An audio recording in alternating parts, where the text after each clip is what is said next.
ওনারা বিভিন্ন ভাবে বোঝানোর চেষ্টা করেছে যে সমস্যা হতে পারে। আমি বলছি আমাদের আর সমস্যা যাই হোক, যেখানে বাচ্চার আহারের খাদ্যর টাকা এখানে আসছি, যেখানে আমার বাচ্চার পরিবারের খাবার পরিবারের জীবন যাপনের জন্য আসছি, সেখানে আর আমাদের যত ঝড়ে আসবে আর দেখার কিছু নাই। আমি এটা বলতেছি, আমি কিন্তু বুঝি আপনারা কি বলেন, আমরা কি ফিরে যাবো? যাবো ফিরে? দাবি আদায় না করে যাবো? কথা কিন্তু দিলেন না, আমি এমনি আগে গেছি, যা যাওয়ার গেছে, আমার সমস্যা নেই। আমি আবারও বলি, আপনাদের আগামী দিনের আন্দোলনে গিয়ে যখন দেখবেন প্রধানমন্ত্রীর সামনে দাঁড়ালেন, লাঠি চার্জ হ্যান্ডেন হবে, দৌড় মারবেন, এগুলো যদি ভয় পান এখনই বাড়ি যেতে পারেন। ভয় পান, ভয় পান। দাবি আদায় আসছি, শেষ রক্তবিন্দু থাকা অবস্থায় যত নির্যাতনে আসে, ভয় ভীতি আসুক, আমরা ঘরে ফিরবো না। কথা ঠিক আছে? আমি সচিবালয় কি বলবো যে ওরা কেউ ফিরবে না, বলবো? কথা কি একটাই না? কথা আছে কোনো? দাবি আছে, এক দফায় এক দাবি, এক দফায় এক দাবি।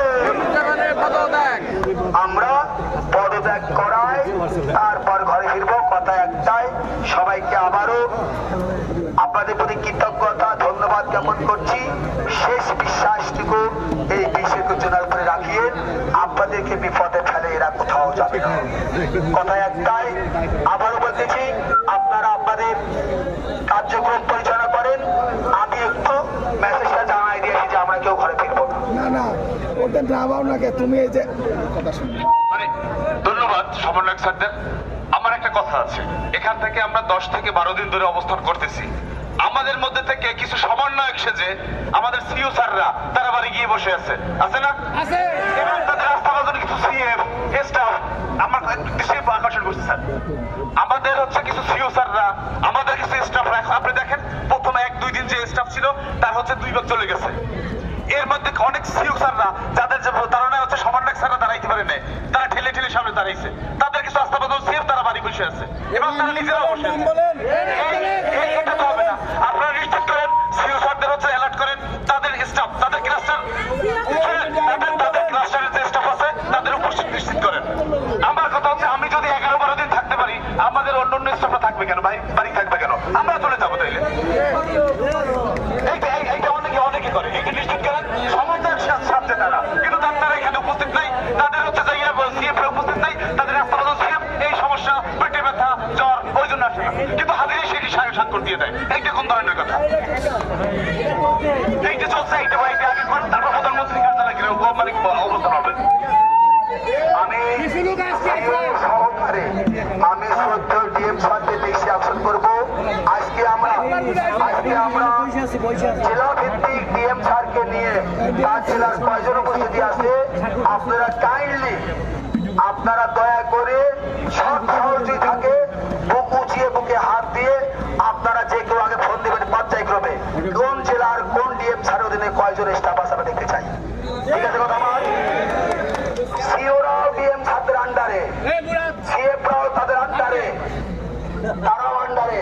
ডিএম স্যারদেরকে আহ্বান অনুরোধ করতে হবে, আপনার জেলার কয়জন স্টাফ আছে আপনাদেরকে নিয়ে আমাদের সমন্বয়কদের দেখান। এই যে আমার 35 জন স্টাফ, এর মধ্যে 32 জন আছে, 3 জন এই কারণে নাই। না হলে কিন্তু স্যারেরা ভুলে যাবেন না, স্যারেরা আমরাও কিন্তু বিপদে আছি, আপনারাও আছে, এই করে মাথায় রাখবেন। শোনো, আমাদের সমস্যা কি? আমাদের সমস্যা কি? থেকে নামাতে পারবে না কেন? নিশ্চিত করবে, আরাম স্যার আরে নিশ্চিত করবে, সিউরে নিশ্চিত করো। ঠিক আছে, কিছু কি আজকে হয়েছে নামাও না কেন? সেটা কি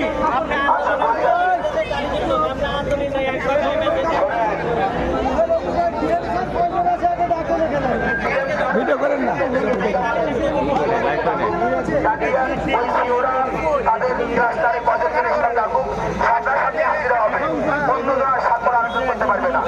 আজকে দেখবো কি অবস্থান আমার সাথে।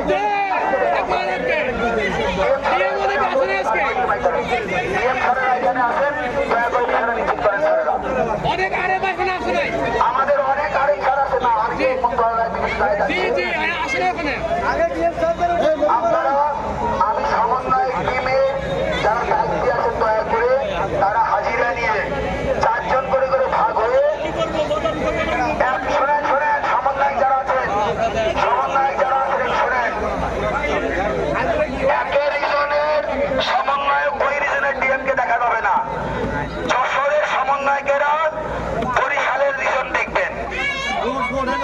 আছে